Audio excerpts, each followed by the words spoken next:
the Creative, and it's been a little while since we've done a vlog of any sort or any sort of video, and there's been a couple of changes since this whole Corona quarantine stuff like that. Since the lockdown, there's been a couple changes. A couple of them are scenery. If you haven't noticed that the scenery has changed a little bit from the last video.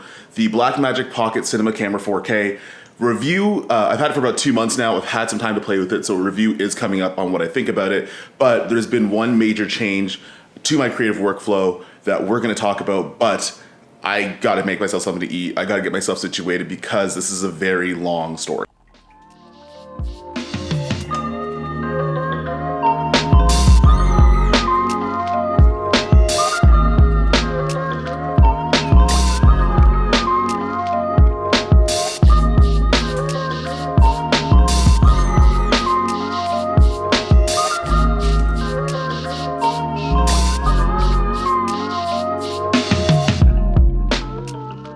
Okay, it's story time. We're gonna talk about why I'm no longer a Sony shooter and I have the Canon EOS R as my photography camera, and it's gonna be my vlog camera for the foreseeable future. And there's a couple reasons why this ended up happening, and we're gonna get into every single one of them.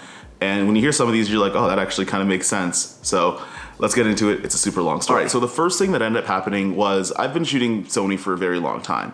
And right up to the a7 III, a common problem that happened that I've known a lot of people to have is the audio jack would randomly stop working at any given time. And it would be something you'd have to send to Sony to have them fix. Now, when that happened to me, I had 2 cameras at the time. I'm like, you know what, let me put it off until I don't need both camera bodies for some of the jobs I have, which ended up being February. Now, when I sent it there, I figured, you know what, I'll use the a7 III for a couple months until the Sony camera's fixed. Turns out the a7 III also had a faulty audio port as well. So in my head, you know what, it was too much of a hassle. I'm like, you know what, a lot of people are using the EOS R. They've done some upgrades to make it a viable camera for vlogs, filmmaking, making content, and doing photography. Screw it, I'm gonna go to Canon. And that's basically what happened. I got super frustrated with having to get the Sony repaired. Now, I'm not saying Sony's a bad camera brand. I'm just saying that that particular situation happened to me, and I didn't want to take my chances going through that again, especially when realistically I just don't want to have that issue when I'm on set and turns out the audio is all jacked up, which happened on a couple sets where the audio was messed up because I thought it was recording from the microphone and ended up recording from the on-camera mic. So to avoid that, I figured, you know what, let me switch brands, let me see how this goes. A big reason why I wanted to get the EOS R is this flip screen. Now, it sounds ridiculous. Some people are like, oh, you don't need a flip screen or whatever the case is, but you feel way more inclined to make content, to do vlogs and things like that when you're able to see yourself and check your exposure. It's just a thing that happens. In my head, I kept trying to convince myself I could vlog on the a7 III. It's horrible not knowing what you look like if you're properly exposed, and it's a hassle to have to set up a monitor and do all this other stuff for talking heads. With this, I could set up a tripod and I could pretty much have it going, and it's not a big problem at all. Another thing is people ask, well, why didn't you get the Canon R6 or the R5 that is supposed to be announced in 2 weeks? And on paper, it sounds ridiculous. It's 2 weeks away from an announcement for 2 major Canon EOS R bodies, and I went and got the first one. And the reason for that is somewhere down the line in this quarantine and everything like that, I wanted to keep myself as creative as possible. I wanted to make sure I was practicing my craft. So I had recently moved to Toronto, which we'll talk about later on, but I had moved here for the sole purpose of being able to use urban settings and kind of switch up my style of photography. I mostly shoot fitness stuff, but if you're in Ontario right now, you know that a lot of gyms are closed. So I wanted to get really good at using locations that were just available immediate to me. So Toronto was the best place for me to do that, and it's just close to where a lot of my clients live. So I ended up being here. Long way to say that I started doing a lot more cityscape and street photography and things like that. And I had no idea that this was a thing, but people were interested in getting prints, and I was like, oh, this is really cool. Like, I didn't anticipate the interest in somebody wanting to getting my prints and actual physical renditions of some of my work that I've been posting up on Instagram. So I started getting to prints, but I wanted a camera that if I wanted to do large print, had a megapixel count to actually do that. So I went with the Canon EOS R because it has a higher megapixel count than the R6, which is coming out in a couple weeks. And I don't have interest in getting the R5, mostly because if I want a camera that's gonna do cinematic video or really good high res video, I'll just go get a cinema camera and save the money. So I ended up looking at the EOS R. and I've heard really good reviews on it. It still uses Canon C-Log. Its skin tones are really nice. It's not a low light beast, which is fine. Majority of the time, I'll have lights around that I could use, and it's not meant to be my paid gig camera. It's just meant to do things like vlogging. It's gonna be my photography workhorse for the next little bit, and it fits all of those needs. So again, what I'm gonna say is you don't need to get the latest and greatest gear if it doesn't suit any of your needs, right? And you have to evaluate those things. Don't necessarily buy gear just because it's there. You can be aware of the gear that's gonna be out there. I think that's important, but you don't necessarily have to buy the newest of everything just for the fact of that it's new.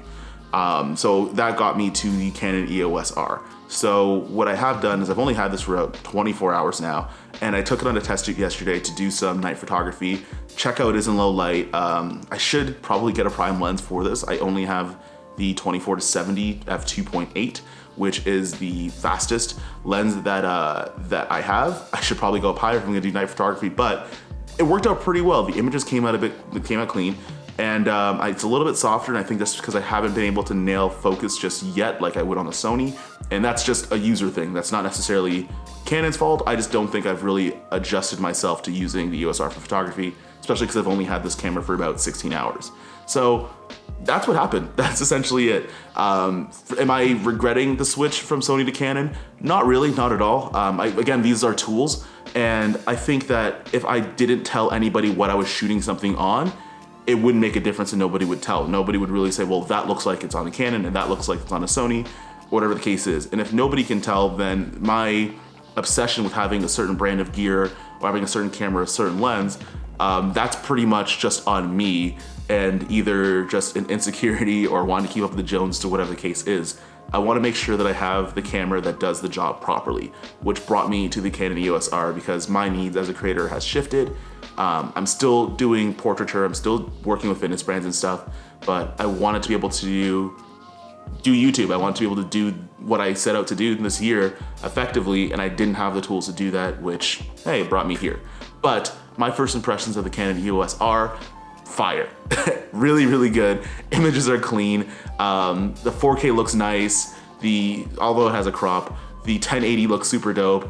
Even the 60 frames a second at 1080 is more than enough for me for doing vlogs and things like that. If I want to do something that's gonna have 120 and that crispy B-roll, I'm just gonna go and grab the Blackmagic camera and go and do it that way. For my basic needs, everyday stuff, and as my photography workhorse, this is a camera I'm gonna stay with, and I'm pretty happy with it so far. So, we are gonna be able to do a lot more vlogs and a lot more content on YouTube by using this camera, mostly because it fits all the needs and it checks off all the boxes I want in a camera to do YouTube with. So, if you like this video, make sure you comment, you share it, you subscribe. I have a couple videos on deck. Literally as I was shooting this video, something got dropped off at my house. And we're gonna talk about that because it's pretty dope. It's a pretty dope thing that's going on, and it's a nice positive lighting based on everything that's going on in the world. So super dope stuff coming soon, and we'll see you in the next video. Peace.